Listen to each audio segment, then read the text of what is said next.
that chat room real quick. Go ahead. Oh yeah. All right. So look, it's a couple people here. One of my favorite names from the chat. Hoof-hearted starts. Lamar Jackson plays MVP ball, not Super Bowl ring ball. There's a huge difference. And Damian Hernandez says, if we're gonna call teams overrated because they haven't done anything, he says in years, then Lamar Jackson is very overrated because he hasn't done anything with the Ravens, and he's had weapons, offensive line, and a defense. He's calling Bula on one Lamar Jackson, Braylon Edwards. Ooh. He's calling him overrated. Everybody looking at me. We're looking at him. He's your favorite guy. Yeah. Can I defend him for you for Yeah, just a minute? Go ahead, so it didn't seem like I'm a homer. I'm sorry. When a dude is 71-25 all time, when he is a two-time MVP and in that conversation on a regular basis, when he's a four-time Pro Bowler and a three-time All-Pro, which to me means more than Pro Bowler, when he is widely viewed as a top three quarterback, whether he's number one or not, I get that he comes up smaller in playoff games like some of his teammates do as well. I get that he's been a disappointment. I don't think he's overrated, though. Yeah, and I agree 100%. Anything I say, you're not going to listen to anyway. So They're trying to get you, bro. No, it's all good. I'll say it anyway. Look, man, Lamar Jackson is an amazing talent, and what he's done in his career so far in the NFL, like, the numbers speak for themselves. You know, and I know he has to close that door. I agree. I told you I'm tired of hearing about what Lamar does in the regular season. I agree with you guys. Overrated? No. Like, has he had the unfortunate what's the word I'm looking for? Has he had the unfortunate pleasure of playing against Patrick Mahomes, who's got 3 out of 5? Yeah. Has he had to play against Josh Allen, who Shep just said was the best quarterback in the NFL right now? Yeah. That kind of comes with the territory. You eventually do. You eventually do have to cross that bridge. You got to win it. You got to win it so there be no more excuses, whether you want to blame yourself or Mark Andrews, whether you want to blame Zay Flowers 2 years ago for what he did on the goal line. It doesn't matter. It's up to you. It's up to the guy. It's up to Lamar Jackson. So, yeah, overrated, no.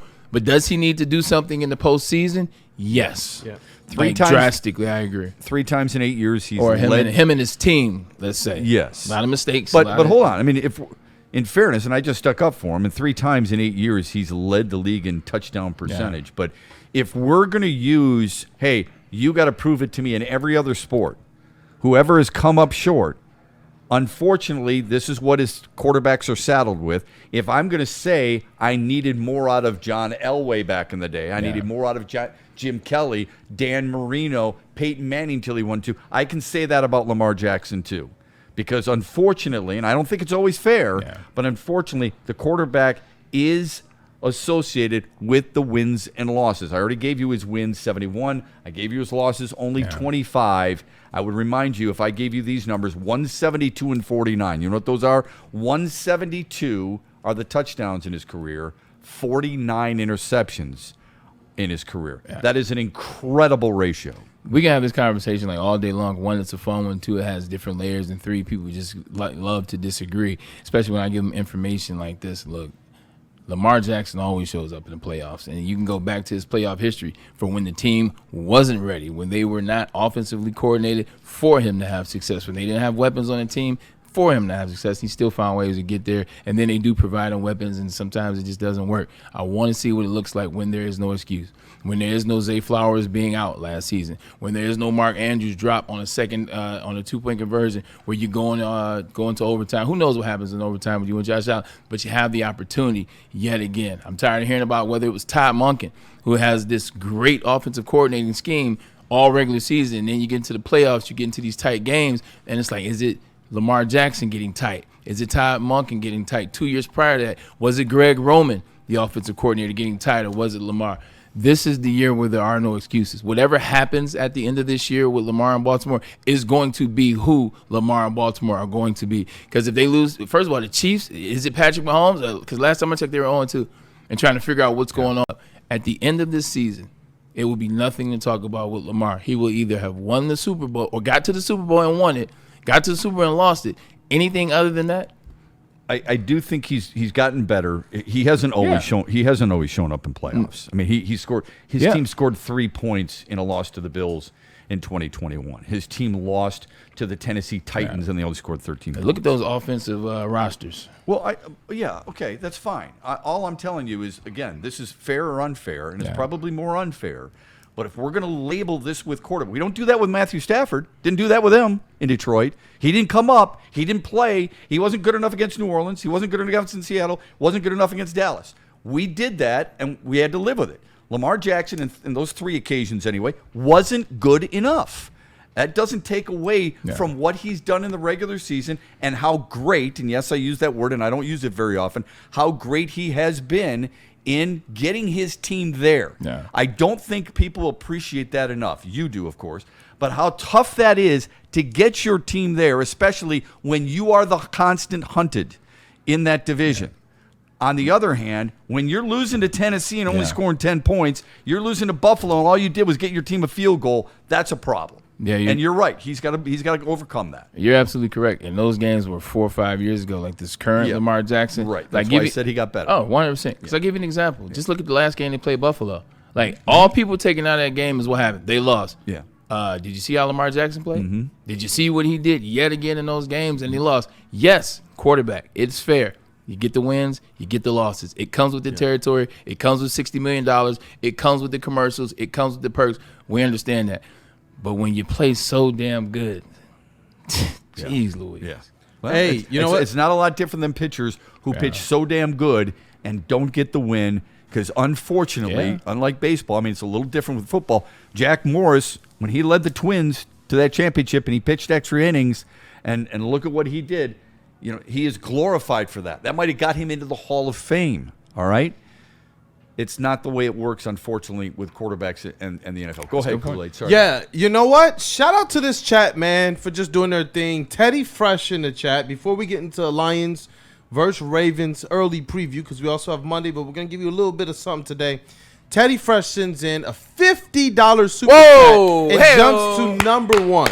Thank you, man. Thank you. I boy. One all week. Yeah, this is crazy. He says, hey, look, he says he loves the show. Bray, I remember that Rose Bowl game against Texas. It was 31-21, Michigan in the 4th, and you guys didn't put them away. The game is so memorable for me. I was deployed in the desert, and my unit finally had a day off to watch the game.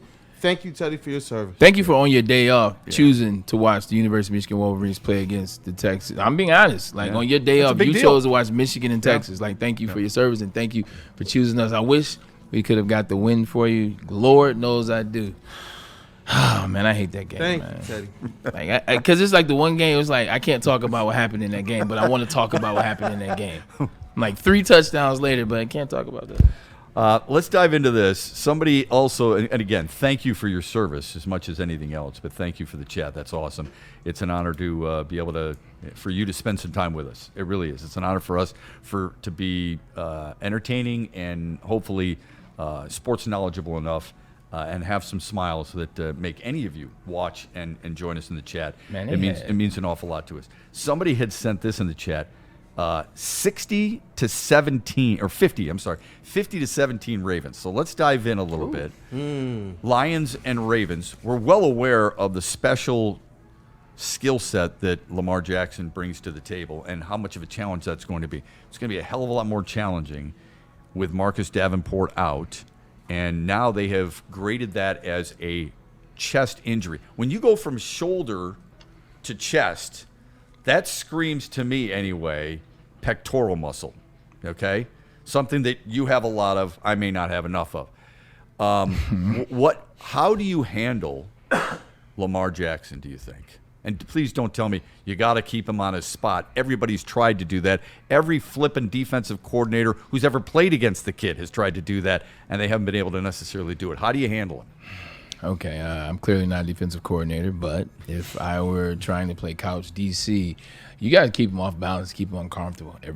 Everyone has tried, and it does not work, 24-2, but that's just what it has to be. You have to find that version there. You got to keep him off pace. When Lamar's comfortable, when Lamar can just drop back, la-di-da, I guess that's become my thing now. When he can just drop back, la-di-da, he can do whatever he wants to because you see how efficient he is in the past. You see if he gets on the outside, he's gone. And he's very patient when he runs nowadays. So you have to throw different looks. I'm talking about pre-snap, post-snap. You got to show Lamar something. You got to make him believe that this is what your defense is going to be, and then you got to be able to change it when the ball snaps. You got to force him to believe, all right, yeah, I know when you sit in there, you can beat me. I know when I let you get on the outside because there's no pass rush that you can beat me. But can you see pro-snap, pre-snap? Can you change? Can you adjust to the looks that we're going to show? Send him a bunch of different looks. You got to keep sending different looks at him, whether you're blitzing with Brian Branch off the edge, whether you're fake showing blitz, and now because he's a fast individual. He's a guy that can speed. He's a dynamic guy. You know what Ed Reed used to do in terms of showing a look and then getting out of that look? Can you do that? Can you show this blitz and then pull out and then start and then get into coverage and then give yourself a chance in these passing lanes? That's what it has to be.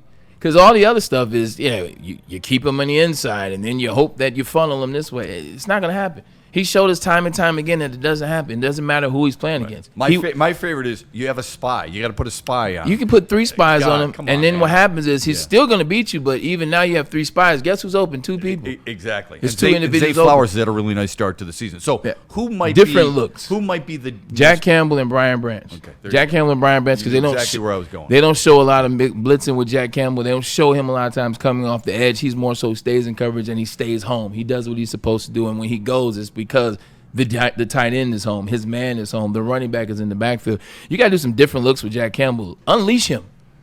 Unleash Jack Campbell. Jack Campbell may be the guy that we've been waiting for.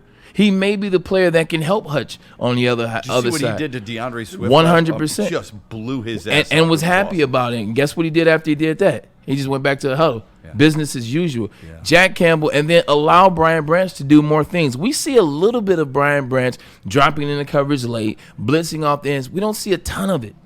Let that guy go. He is the best defensive player on the team. Let him turn into the Wolverine like Brian Dawkins did for the Philadelphia Eagles back in the day. Ooh. You got to let that guy go, and you got to let Jack Campbell go. That's what I would say to them. Show them a multitude of looks.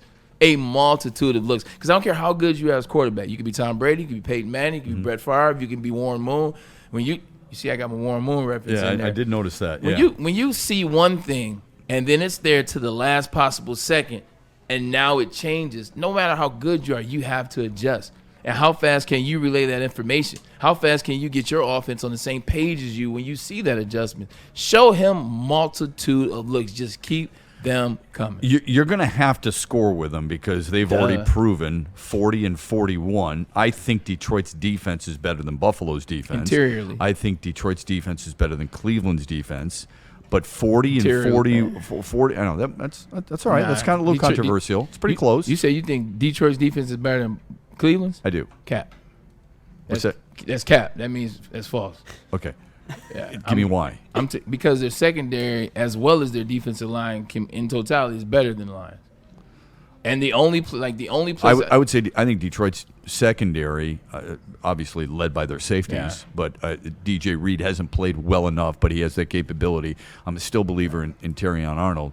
I'll take Detroit's defense. You're I think hoping Terrion Arnold is something to believe in. I already know Denzel Ward is something to believe in. I know Delpit is something to believe in, and I know the fact that I can't think of his name. Well, I got 3 guys on Detroit's defense that I know are good too. Okay, also, I can bring up Joseph and Branch and DJ Reed. True. So we're splitting hairs here. Either way, you're going to have to score with them. Okay, can Detroit's offense score on what has been so far a somewhat vulnerable Baltimore defense? And if so, how do they do it?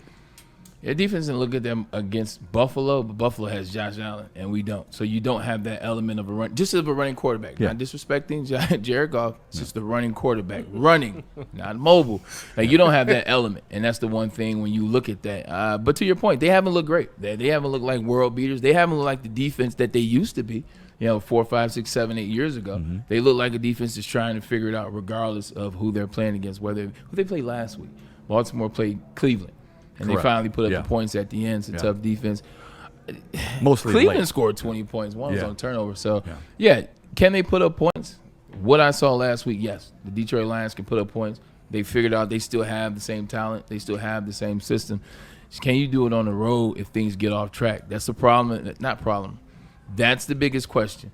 Is if the Baltimore Ravens, let's say you go out there, you get 3 and out. Baltimore Ravens, they come out there, Lamar Jackson, 60 yards, touchdown.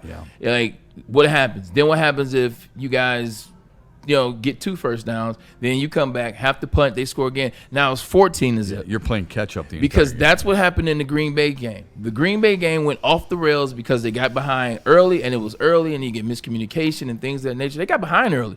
That's the biggest crux of why they got blown out against Green Bay. They got behind early. If you get behind, can you come back? And the answer is so far, no.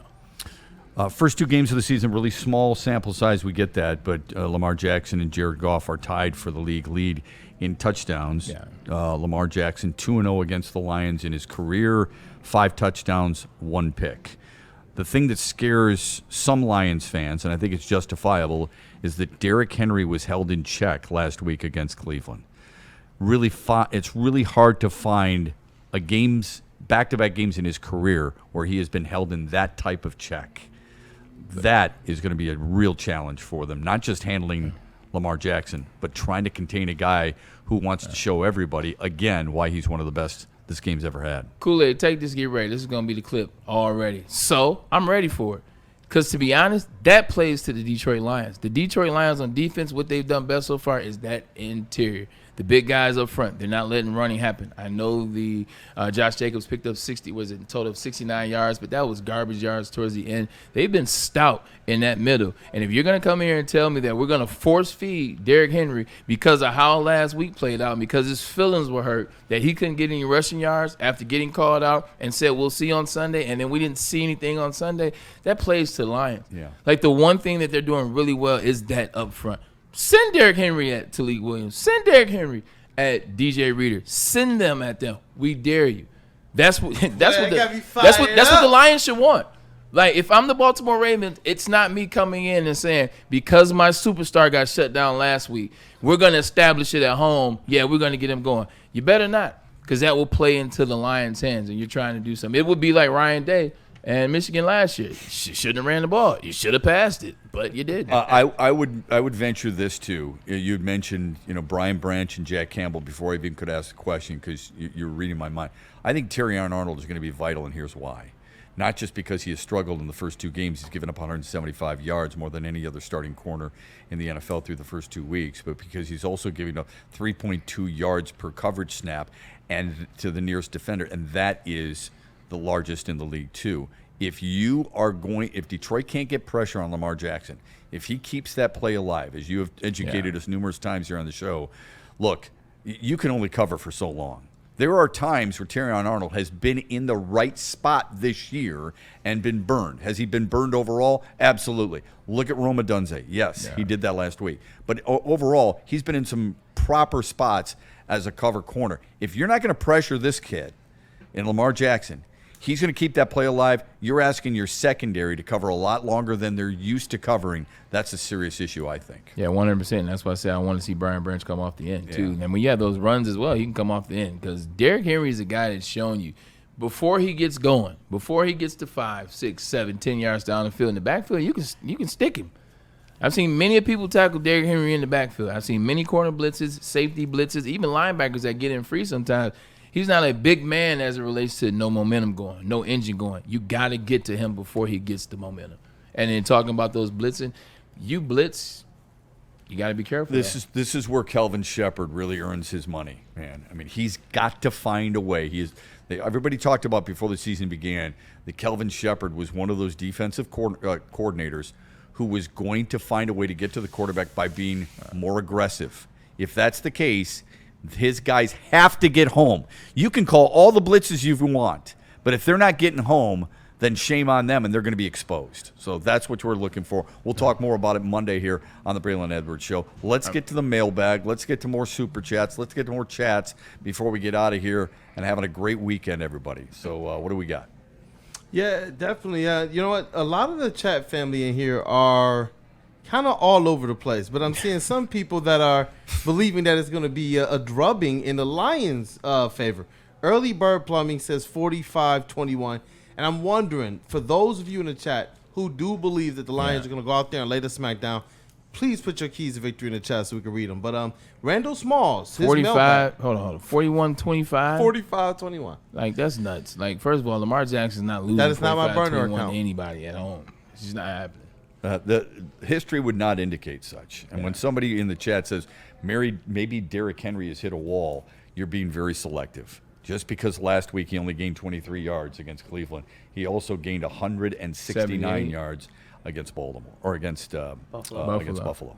That would be the good question, though. Like, how much did that fumble set him back? Yeah. I'm just joking. Randall Smalls, he says, I think with his mailbag, I think Branch will be the spy for Lamar. If not him, then who on defense? Yeah. Well, again, there's that word spy. You can spy all you want. Look, I think Deion Branch is really good for the Lions. I do. I think he's been really good for it. I'm just kidding. I love Brian Branch. I mean, if people have watched the show long enough, I think they both know that you and I think the world of him. I want him to stay a Lion as long as he possibly can. I think he's really fired up for this game. If people recall 2 years ago when they lost in Baltimore, when they were embarrassed in Baltimore, Dan Campbell's talked about it this week. We remember it. Kelvin Shepard has talked about it. We remember it. Brian Branch has said it as soon as the game was over. He got one of the game balls in the win over Chicago, and he said, hey, man, we got Baltimore. You know why? Because he lost on his birthday in Baltimore 2 years ago. So, again, personally, I think it emotionally takes you so far in sports. Yeah. Eventually, you're going to have to perform. You can be as fired up as you want. When you get punched in the nose, then what happens? But a spy is a good thing if you know how to use it. Let me rephrase that. A spy is a great thing if you have a player that can be that spy. Brian Branch can be that spy. That's why when you say that in the comments, when you say that in the chat, he's right. He's talking ball. Mm-hmm. I remember what we did against Vince Young when I was playing in Michigan.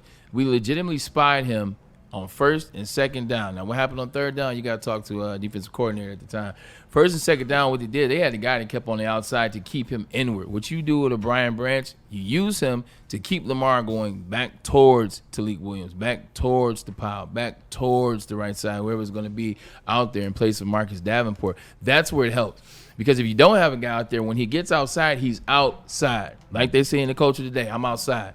He gets outside, he's outside, there's nothing to do. But if you have a guy out there that runs for a guy that has that ability, a guy that is a ball player, he's a ball player, talking about Brian Branch, you can help yourself funnel Lamar back to a space. Maybe he still gets 4 or 5 yards. Maybe he still gets 7, but he's not getting 35. He's not getting 42 and a touchdown.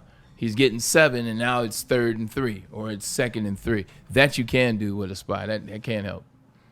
It's good stuff. Thank you for that in the chat. Yeah, definitely. And you know what? Where is it out here? I had a good one here. Michael Wary, he says, mailbag. And you know what, Michael Wary, thank you for your service as well. I know he's one of our other vets that are in the chat, and he's the one that really goes for the likes in the chat. So thank you, Michael Wary. Appreciate you, Michael Wary. Always. Yeah, he says, what do you think about the Ravens' O-line? I'm not that impressed. The Ravens have had an issue with the offensive line for the last 4 or 5 years. Like, it's a revolving door, and also I think Stanley's been injured a lot of that time.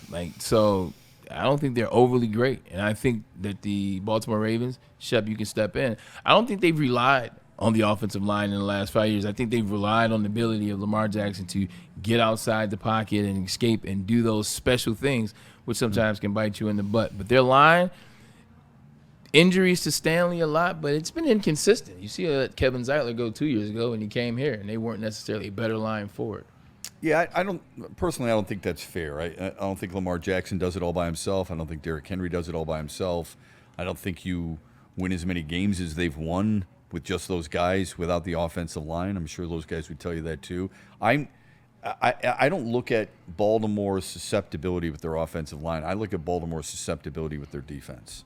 Baltimore has always been synonymous with strong defenses. Maybe that's unfair on my part, and I'm gravitating toward Ed Reed, and I'm gravitating toward Ray Lewis and Tony Siragusa and guys like that. So maybe I still have that burned in my head. But I've always viewed Baltimore as a defensive team.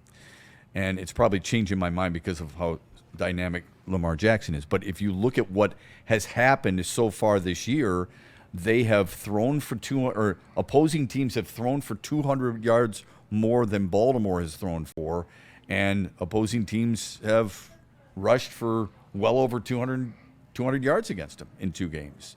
I think they're a little bit more susceptible than what we're used to seeing.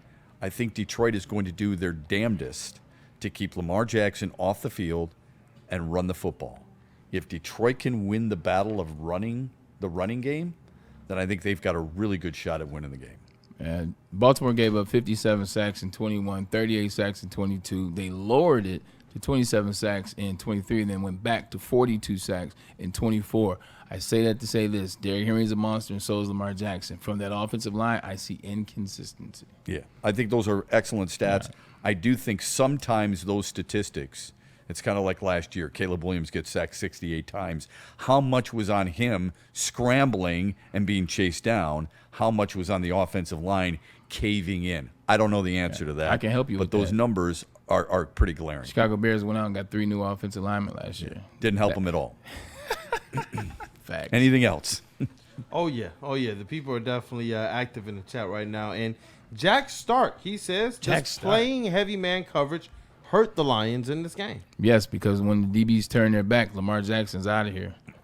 When the DBs turn their back in man-to-man coverage, that leaves 8 looking at the back of the DB's jerseys, which means deuces if you don't get rushed to him. And we already know on the right side it's been iffy, and there's no Marcus Davenport. This is the guy we were promised. This is the guy we were told that was going to be the opposite side of Aiden Hutchinson. Now, no disrespect, but he's not in. What does that right side look like? What does that right side look like? You play man-to-man coverage, that right side, you're getting no rest, you're getting beat up. Lamar Jackson has a free side to go to. So man-to-man, you can play 2-man. You can play some forms of man, but just going 8-man or going man across the board, cover 1, you better be careful. Because if ever DJ Reed and Terrion Arnold and Kirby Joseph and Brian Branch and Jack Campbell and Barnes, these guys are running with players because this is how the offense sets up. Boom, we'll just go all out. We'll go 5. Don't go all out, man. This is what I'm telling you. Okay. Just don't do it. Great educational. Because that's what he's looking at. Lamar's looking at for the DBs to turn their back. He wants that. He wants it. Once he sees the back turn, I'm taking off. It's beautiful. And then if you come up, well, now I got the guy that you came up on. Yeah, love it. Fantastic. Yep. Kenny Powers sent in a $5 super chat. And he's number 3 right You're now. Out. Thanks, KP. He's our top fans. In the chat, Kenny Powers says he has the Lions 1-2 after week 3, so he's calling a loss to the Ravens. But by the start of week 7, we'll be 4-2. So that means they would beat the Browns, check, Bengals, check, and the Chiefs, I believe, in Kansas City, right? I think so. I like that. One of the biggest things for me with the 6 games, the 6 games. I had them out of 6 games, 4-2 on my schedule, but I would have accepted 3-3. It's how big of a hole or where are you at after that 6 games. This was going to be a team that got better as the season went along anyway. I believe this team is going to be really strong as they get into week 7, week 8, week 9. Once they get to the end of the season, this week is going to be really strong. Yeah. I think it's okay to lose and be 1-2 because you're going to lose 6 games on some people's schedule, 5 games on some people's schedule. But how do you look in that loss? Do you look like you did against Green Bay Packers up in Baltimore, or do you look like a team that could have won the game if one thing went right over here or if this hadn't happened? That's the difference. 1-2 is fine. This team is fine. They're built for 1-2. It's not a big problem. But how does that 2 look if it happens? Yeah. If you get your doors blown off by Baltimore like they did a couple of years ago, I think there's a reason for a red flag. So now there's 2 blowouts in 3 games. Right. And now we can no longer justify game 1 as being game 1. Yeah. Fair enough. Anything else? Yeah, one more here from our guy Freddie Felt 313. Freddie Felt. Mailbag. Who needs to step up the most in a victory over the Ravens on Monday Night Football? And then he also says, speaking of Monday Night Football, he'll be home for the Bucs game. He'll be at the studio and he's pulling up with a gift for the GOAT that is Braylon Edwards. So you got some gifts in the way. Appreciate that, Freddie. He's simply just one of the best. Awesome. But we appreciate you, man. Come on up. We appreciate that. Come in the studio, bring some things to get autographed, the whole 9 yards. I'll take care of that for you. Awesome. It's very easy for them. It has to be, and this is cliche. It's got to be the D-line, and specifically, it's got to be 97. It's got to be 97. Yeah, we know the secondary can cover and blah, blah, blah. It's not about DJ Reed. It's not about Terrion Arnold in as much as it's about 97. I don't want to hear about double teams. I don't want to hear about who's down on the other side. You got to find a way to make a play. You got your first sack last week. We know you have confidence in where your leg is. Heard a whole conversation that he had in training camp. The biggest thing that happened for him in terms of where the mental was is he got leg whipped in training camp, a mean leg whip for one of the offensive linemen, and he came up to this trainer, and the trainer's like, "What's going on, Aiden? What's up? You okay?" He said, "Bro, I just got leg whipped." He said, "How's the leg?" He said, "It's effing awesome." The fact that you knew that then, you had game 1, now you got a sack after game 2. Yeah. 97, unleash it. Your team, your city has been waiting on it. 97, you got to come to play. Like 97 is the most important person in this game, bar none. I don't want to hear about the offensive line. I don't hear about the right edge. I don't want to hear about Brian Branch. I don't want to hear about Jared Goff. 97, you got to come to play. Show me why we drafted you second in 2021. Show me why you should have been first in 2021.